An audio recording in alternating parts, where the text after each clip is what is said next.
Tracking the tropics and Tropical Storm Debbie on this Sunday morning. We just got the new 5 a.m. advisory from the National Hurricane Center. Debbie a little bit stronger with winds at 50 miles per hour.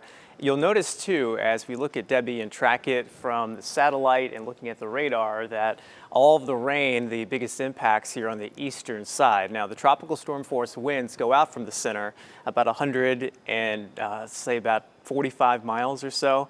And so we will see the potential for some tropical storm force wind gusts, at least along our coast. But right now, the heaviest rain bands is sitting just offshore. So there's the latest advisory from the National Hurricane Center and the forecast cone keeping the core of the storm off of our coast. It makes its closest pass to us through the day today, and we'll be tracking some of those outer rain bands very closely and expected to intensify into a Category 1 hurricane as we head into Monday morning, making landfall over the Big Bend of Florida, then likely stalling out. But that's, of course, what's well north of us. And let's talk about what we're looking at right now. In terms of watches or warnings, we have tropical storm warnings in place for the entire coast of Southwest Florida, and also tropical storm watches for inland Lee County, Charlotte County, and up into DeSoto County. Tropical storm warnings, meaning that tropical storm conditions expected in those areas. Also, storm surge, at least the tides will be a bit higher than normal from Bonita Springs to Marco Island, and the 10,000 Islands could be looking at surge between 1 to 3 feet. That would happen closer to high tide by around the late morning and closer to lunchtime today, and then 2 to 4 feet water level rises from Bonita Springs north up through the coast of Lee County into Charlotte Harbor and Charlotte County, and that would be about early this afternoon as those winds start to turn onshore.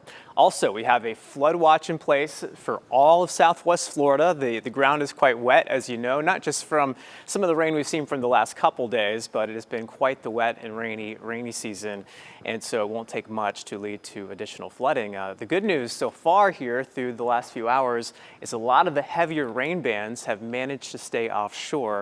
As we take a closer look into sections of Lee County, we do have a couple of pockets of some of these tropical downpours, one along Immokalee Road, and we've got a couple more off the coast of Lee County to the west of the Barrier Islands. Everything zipping up to the north pretty quickly, and that's the way it's going to go as we go through the day today. So as we go through the morning, we're going to be keeping a close eye on some of these outer feeder bands to see how close they're going to make it on our coast. I think as we go through the day, we're probably going to see more of these scrape along sections of Charlotte, Lee, and Collier County. As we look at your tropics futurecast, and you can see some of these bands of heavy rain. Just a few miles are going to make the difference here. Here's 11:30, late this morning and into the afternoon. I think really the second part of the day today looks to be the wettest, as we see around 4 o'clock, 5 o'clock, some of these outer bands, kind of the leftover tropical trail of moisture continues to stream over Southwest Florida. And we could even see some of this rain linger into the morning hours on Monday. But definitely today's the day we're probably going to see the biggest impacts. And the main thing will be rain.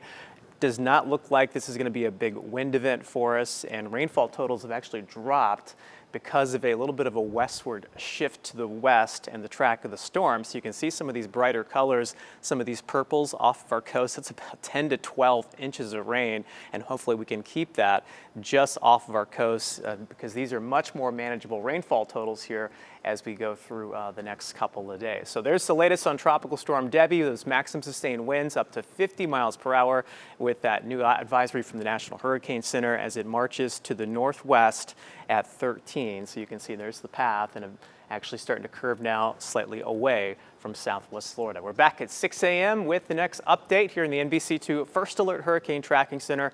I'm First Alert meteorologist Jason Dunning.